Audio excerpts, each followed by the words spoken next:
गरीब किसान की कहानी।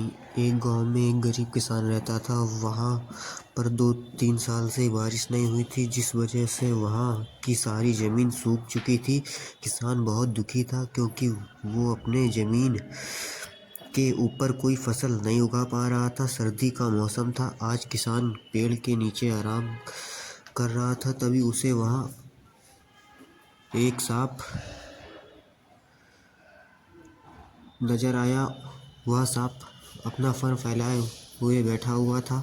किसान के मन में एक बात आई, ये सांप काफी सालों से यहाँ रहता है, इसे भी इस अकाल के समय में मेरी तरह खाना ढूंढने में परेशानी होगी। फिर गरीब किसान ने मन ही मन यह तय किया कि वो हर रोज सांप को एक कटोरी दूध पिलाएगा। एक ही दिन में किसान एक कटोरी दूध ले आया और सांप के बिल के पास रखकर कहने लगा, हे नागराज, आपको मेरा प्रणाम है। मैंने कभी अपना ध्यान नहीं दिया कि आप भी यहाँ रहते हो। सूखे की वजह से मैं तो परेशान हूँ और मुझे लगता है आपको भी परेशानी हो रही होगी, इसलिए अब से मैं रोज आपको एक कटोरी दूध पिलाया करूँगा। ये बोलकर किसान ने वो कटोरी वहीं छोड़ दी और वहाँ से चला गया। अगले दिन सुबह जब वो कटोरी लेने वापस आया तो उसने देखा कि कटोरी में कुछ चमक रहा था। किसान ने कटोरी को उठाकर देखा, उसके अंदर सोना का सिक्का मिला। फिर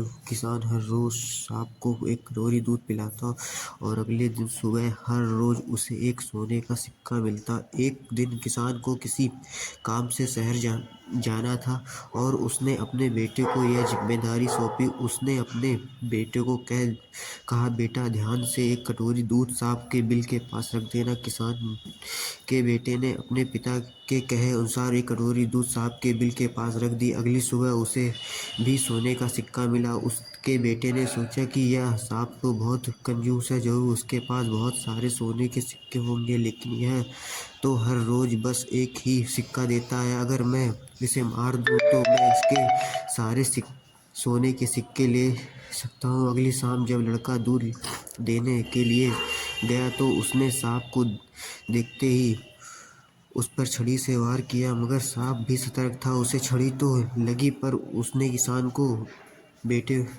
के बेटे को भी डस लिया। सांप का विष बहुत ही जहरीला था। देखते ही देखते किसान के बेटे की मौत हो गई और जख्मी सांप अपने बिल में वापस चला गया। जब किसान वापस लौटकर आया तो उसने अपने बेटे की मृत्यु के बारे में पता चला। साथ ही वह बहुत दुखी और क्रोधित होकर सांप के बिल के पास उसे मारने पहुंचा। तभी उसने सांप को देखा और सांप को काफी चोट आई। उसे देखते ही वह समझ गया कि उसके बेटे ने सांप पर हमला किया होगा।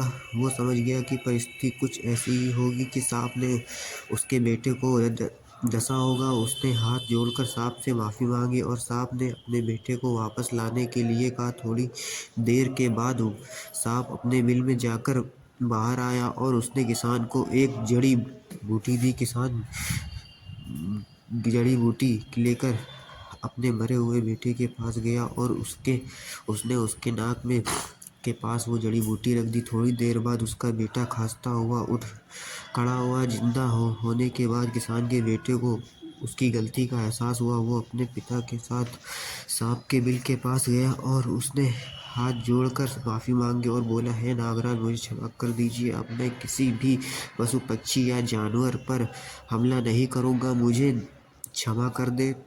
सांप ने भी खुश होकर अपना सिर हिलाया और वापस अपने बिल में चला